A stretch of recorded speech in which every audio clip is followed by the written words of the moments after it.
اس دن کی، اس شہر کی، اس مہینے کی تم نے عزت کرنی ہے، اسی طرح ایک دوسرے کے مال کا، ایک دوسرے کی عزت کا تم نے پاس کرنا۔ مسلمان بھائیوں، خدا را یہ حضور کہہ رہے ہیں یار، نبی پاک نے کعبہ کے سامنے کھڑے ہو کے فرمایا بیت اللہ تیری بڑی شان ہے، تیرا بڑا مرتبہ ہے، لیکن فرمایا میرے مومن کی عزت رب کی نظر میں کعبے سے بھی زیادہ ہے۔ ہم کیسے بیٹھ کے یار، ہم کیسے جرأت کرتے ہیں کسی کی پگڑی کھولنے کی کونے میں بیٹھ کے؟ ہم اپنے گھر بیٹھ کے کسی پر تبصرہ کر گئے، کسی بندہ مومن کی عزت اچھال گئے، بالکل پتہ نہیں تھا بات کا اور ہم نے کہانی بنا دی پوری کی پوری، داستان سرائی کر گئے۔ صبح سے شام تک ہماری گپ شپ کا عنوان کیا ہے؟ کسی نہ کسی کا شکوہ، کسی نہ کسی کی شکایت، یہ ہماری گپ شپ ہے۔ خدا را حضور نے تو خطبہ حجۃ الوداع میں پہلا سبق یہ دیا تھا کہ میرے جانے کے بعد ایک دوسرے کی عزت کرنا، اور اسی خطبے میں ایک جگہ پہ فرمایا یہ نہ ہو کہ میرے جانے کے بعد تم ایک دوسرے کی گردنیں مارنے لگ جاؤ، ایک دوسرے کی عزتوں کا خیال کرنا، پاس کرنا۔ مسلمانوں، میرے عزیز بھائیوں، بزرگوں، عزتوں کا دفاع شروع کریں۔ تھوڑی دیر کے لیے اپنی زبان لوگوں کے اوپر تبصرہ کرنے سے کنٹرول میں لائیں۔ کچھ چیزیں ایسی، میں مختلف شہروں میں جاتا ہوں، جس شہر میں گئے وہاں لوگوں نے یہ کہا جناب یہاں جو مولانا ہے نا، بعض لوگ یہ باتیں بڑی چسکے لے کے سنتے ہیں، یہاں جو مولانا ہے نا وہ کچھ نہیں کرتے، آپ بڑے اچھے ہیں، یہاں جو پیر صاحب ہیں وہ بڑے گڑبڑ ہیں، آپ بڑے اچھے ہیں۔ تو میں ان سے کہتا ہوں کہ میں اس لیے اچھا ہوں کہ میں تھوڑی دیر کے لیے آیا ہوں، میں نے چلے جانا ہے۔ اور دوسری بات یہ کہ مجھے آپ جتنا مرضی اچھا کہہ لیں، میں نے رخصت ہو جانا ہے 2-3 گھنٹوں کے بعد۔ یہاں جس آدمی کا آپ شکوہ کر رہے ہیں نا، آپ اس کو جنازے کے لیے خبر کریں نہ کریں، اسے پتہ چل گیا نا محلے میں جنازہ ہو گیا، تو اسے کوئی کام بھی ہوا تو اس نے کہنا یار نہیں محلے میں فوتگی ہوگی، میں نے جنازہ پڑھانا ہے، اس نے جانا نہیں۔ تو کمزوریاں تو سب جگہ ہوتی ہیں، لیکن ان کمزوریوں کی وجہ سے آپس میں بغض پیدا کر لیا جائے گا، اور پھر کمال بات ہے نا کہ اپنی ساری کمزوریوں سمیت اپنے آپ سے پیار ہے، اپنے آپ سے محبت ہے، اور دوسرے کی ایک کا پتہ چل جائے تو ہمیں گھن آنے لگ جاتی۔ تو حضور نے خطبہ حجۃ الوداع کے موقع پر یہ بات ارشاد فرمائی۔ دوسرا حضور نے فرمایا لوگوں یاد رکھنا، یہ خطبہ حجۃ الوداع میں نبی پاک نے فرمایا، یہ حضور خطبہ دے رہے ہیں، اور اس وقت دے رہے ہیں جب حضور صحابہ کو بتا چکے ہیں کہ یہ آخری ملاقات ہے، جو دور دراز سے آئے ہیں ان کو بتایا ہے کہ یہ میری تمہاری جو مجلس ہے، جو محفل ہے، جو تم سے بات ہو رہی ہے، یہ آخری ہے۔ محبوب فرمانے لگے لوگوں یاد رکھنا قیامت قائم ہوگی۔ ان جملوں کا حسن ملاحظہ کر لیں۔ فرمایا قیامت قائم ہوگی، تم اپنے رب سے ملاقات کرو گے، اور فرمایا تمہارا رب تم سے تمہارے اعمال کے بارے میں پوچھے گا۔ یہ خطبہ حجۃ الوداع میں کریم نے فرمایا۔ صبح تم اٹھے، کیا عمل کیا؟ اللہ پوچھے گا۔ کسی سے ملاقات ہوئی، طرز کیا تھی، سوچ کیا تھی؟ اللہ پوچھے گا۔ لین دین میں کیا معاملات تھے، تمہارے اعمال کے، اللہ سے ملاقات ہوگی، وہ کھڑا کر کے پوچھے گا۔ اور حدیث میں کئی جگہ پہ حضور نے فرمایا وہ تم سے سوال کرے گا، تمہیں جواب دینا ہے۔ میرے عزیز بھائیوں، تیار رہنا چاہیے، تیار۔ ہم نا منت کرتے ہیں آخری دن ہو نا، تنخواہ دار لوگ کہتے ہیں یار یہ آخری ایام چل رہے ہیں، کوئی خرچہ نہ بتاؤ، اس لیے کہ حساب کے متھے لگنا ہے۔ آخری دنوں میں، بجٹ کے دنوں میں لوگ پریشان ہوتے ہیں کہ حساب دینا ہے۔ جب رب سے ملاقات کریں گے اور وہ حساب مانگے گا، کتنا مشکل کام ہے۔ اور ایک مقام پہ حضور نے فرمایا جس سے اللہ نے حساب مانگا وہ تو الجھ گیا، دعا کرو وہ حساب مانگے ہی نہ، بے حساب ہی بخشش فرما دے۔ نبی پاک صلی اللہ تعالیٰ علیہ وآلہ وسلم نے ارشاد فرمایا اسی خطبہ حجۃ الوداع میں، حضور فرمانے لگے سن لو، میں نے تم تک اللہ تعالیٰ کا پیغام پہنچا دیا ہے۔ اب جس شخص کے پاس امانت رکھی ہو اس پر لازم ہے کہ وہ امانت اس تک پہنچا دے جو اس کا مالک ہے۔ ہم بہت سارے لوگ ایسے ہوتے ہیں، ہمارے پاس امانتیں ہوتی ہیں، کچھ بھی نہ ہو تو کچھ لوگوں کے راز کی امانت ہوتی ہے، کچھ بھی نہ ہو تو کچھ لوگوں کی باتیں ہم تک پہنچ جاتی ہیں، وہ راز ہوتا ہے، وہ امانت ہوتی ہے۔ مجلس کی گفتگو بھی امانت ہے، لیکن ہم امانتوں کا خیال نہیں کرتے، خیانت ہو جاتی ہے۔ بہت محتاط ہو کر اپنی زندگی میں امانتوں کا خیال کیا جائے. یا ایھا الذین آمنوا لا تخونوا اللہ والرسول وتخونوا اماناتکم وانتم تعلمون.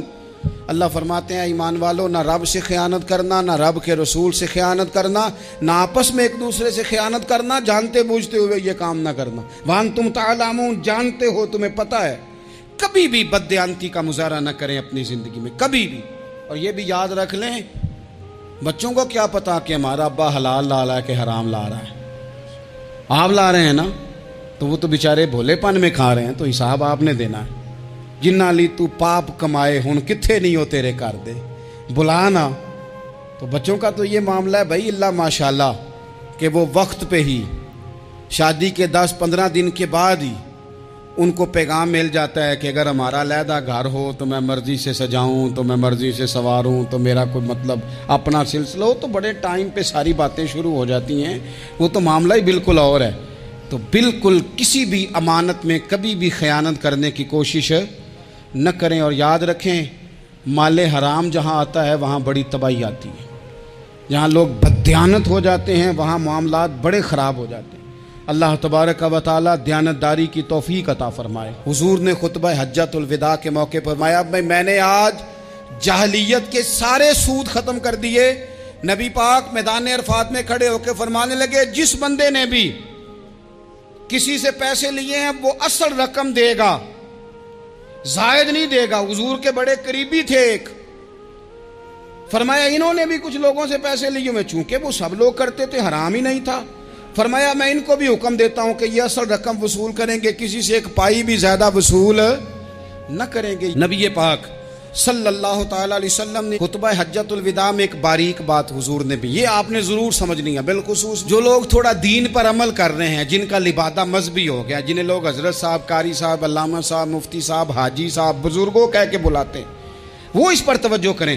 میرے نبی پاک صلی اللہ علیہ وسلم نے خطبہ حجۃ الوداع کے موقع پہ ارشاد فرمایا، لوگوں شیطان اب مایوس ہو گیا ہے، وہ تم سے بتوں کی پوجا نہیں کرا سکے گا. ہاں، وہ تمہیں چھوٹے چھوٹے گناہوں میں مبتلا کرے گا، وہ تم سے چھوٹے چھوٹے عیب کرائے گا، تم سمجھو گے یہ تو غلطی کوئی نہیں. فرمایا اس سے بچ کے رہنا. اب وہ مایوس ہو گیا، بتوں کی پوجا نہیں کرا سکتا، تمہیں اپنی پوجا نہیں کرا سکتا، لیکن چھوٹی چھوٹی غلطیاں. ایک مقام پہ فرمایا نا، چھوٹا گناہ ہونا تو مومن اسے پہاڑ سمجھتا ہے، اتنا بڑا ہو گیا، اور منافق کہتا ہے یہ تو کچھ بھی نہیں. تو اپنی زندگی کے اندر چھوٹی چھوٹی کوتاہیاں، حضرت سعدی فرمایا کرتے تھے، سیلاب اچانک نہیں آتے، پہلے چھوٹا سا سوراخ ہوتا ہے دریا کے کنارے میں، اسے بند نہ کیا جائے پھر بڑا ہو جاتا ہے. پھر وہ ٹائم آتا ہے کہ بند ٹوٹ جاتا ہے، بستیاں ڈوب جاتی ہیں. پہلے چھوٹا گناہ انسان کرتا ہے، چھوٹا، پھر اس سے آگے بڑھتا جاتا ہے اور بڑی بڑی غلطیاں ہوتی ہیں. اللہ تبارک و تعالی ہمیں رائی کے دانے کے برابر بھی غلطی کرنے سے محفوظ فرمائے. نبی پاک صلی اللہ تعالی علیہ وسلم نے اسی موقع پر ارشاد فرمایا، لوگوں اللہ سے ڈرتے رہنا، اور میں تمہیں عورتوں کے ساتھ بھلائی کی وصیت کرتا ہوں. فرمایا رب نے تمہیں اختیار دیا ہے، عورتیں تمہارے سپرد کی ہیں، ان سے اچھا سلوک کرنا. فرمایا اگر کبھی کوئی ان پر تمہیں سختی کرنی بھی پڑے تو اتنی کرنا جتنی ان کی غلطی ہو، ان سے درگزر کرنا، ان سے پیار کرنا. اسلام نے خاتون کو باقاعدہ حقوق دیے، باقاعدہ. صحیح بخاری میں حدیث ہے. یہ جو نوجوان ہیں، مطالعہ کرنے والے، پڑھنے سننے سمجھنے والے، یاد رکھا کریں ان چیزوں کو. حضرت بریرہ رضی اللہ تعالیٰ عنہ حضرت عائشہ صدیقہ کی کنیزہ ہیں. حضرت مغیث رضی اللہ تعالیٰ عنہ ایک صحابی ہیں، ان کی وہ اہلیہ ہیں، وہ اپنے خامد سے علیحدگی چاہتی تھی. ان کے خامد بڑی محبت کرتے تھے، علیحدہ ہونا نہیں چاہتے تھے، خاتون رہنا نہیں چاہتی تھی. انہوں نے بڑی سفارشیں کرائیں کہ میرا خامد، میری بیوی مجھ سے صلح کر لے. حالانکہ وہ خاتون کنیز ہیں، خادمہ ہیں، کوئی بڑے قبیلے سے بظاہر تعلق نہیں. بالآخر انہوں نے گزارش کی، سیدہ عائشہ صدیقہ رضی اللہ تعالیٰ عنہ سے کہا، کچھ اور ذرائع اختیار کیے. حضرت مغیث نے رضی اللہ تعالیٰ عنہ، ان کے شوہر نے، کہ نبی پاک علیہ السلام کی خدمت میں عرض کریں، حضور میری سفارش کریں کہ یہ مجھ سے صلح کر لیں. تو نبی پاک علیہ السلام نے حضرت بریرہ رضی اللہ تعالیٰ عنہ جو کنیزہ ہیں، خادمہ ہیں، ان کو بلا کے کہا تمہارا خامد صلح کرنا چاہتا ہے.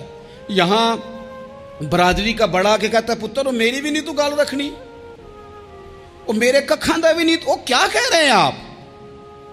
اللہ نے اسے حق دیا ہے، اور جسے حق اللہ دے اس کا رسول دے، اس سے کون ہوتا ہے کوئی حق چھیننے والا؟ نبی پاک صلی اللہ علیہ وسلم نے حضرت بریرہ سے کہا تمہارا خامد صلح کرنا چاہتا ہے اور وہ روتا ہے تمہارے لیے، اور اس نے بڑی سفارشیں کی ہیں، تم اس سے صلح کر لو۔ حضرت بریرہ رضی اللہ تعالیٰ عنہ عرض کرنے لگی یا رسول اللہ صلی اللہ علیہ وسلم آپ جو حکم کریں میں حاضر ہوں، ایک بات پوچھ سکتی ہوں؟ ایک گزارش کر لوں؟ ایک صرف حضور میرا بولیا چولیا معاف کری، ایک بات کر لوں؟ تو کہا کرو۔ عرض کی یا رسول اللہ یہ آپ کا حکم ہے یا مشورہ ہے؟ یہ محبوب کی بات ہے، محبوب کی۔ کوئی بزرگ کیوں جبر کرتا ہے کسی پہ؟ کوئی حضرت شیخ کیوں کہتے ہیں زبردستی عورت کو کہ تو جا؟ نبی پاک صلی اللہ علیہ وسلم نے فرمایا صلح کر لے۔ یا رسول اللہ ایک بات عرض کروں؟ کرو۔ حضور حکم ہے کہ مشورہ ہے؟ تو نبی پاک نے فرمایا نہیں، مشورہ ہے۔ تم عاقلہ ہو، بالغہ ہو، اسلام تمہیں با اختیار کرتا ہے، چاہو تو رہو، چاہو تو خلا لے لو۔ عرض کرنے لگی حضور اگر مشورہ ہے تو پھر میں مغیث سے صلح نہیں کرنا چاہتی۔ میرے محبوب نے فرمایا تو جس حال میں راضی ہے میں بھی راضی ہوں۔ ٹھیک ہو گئی بات، ختم ہو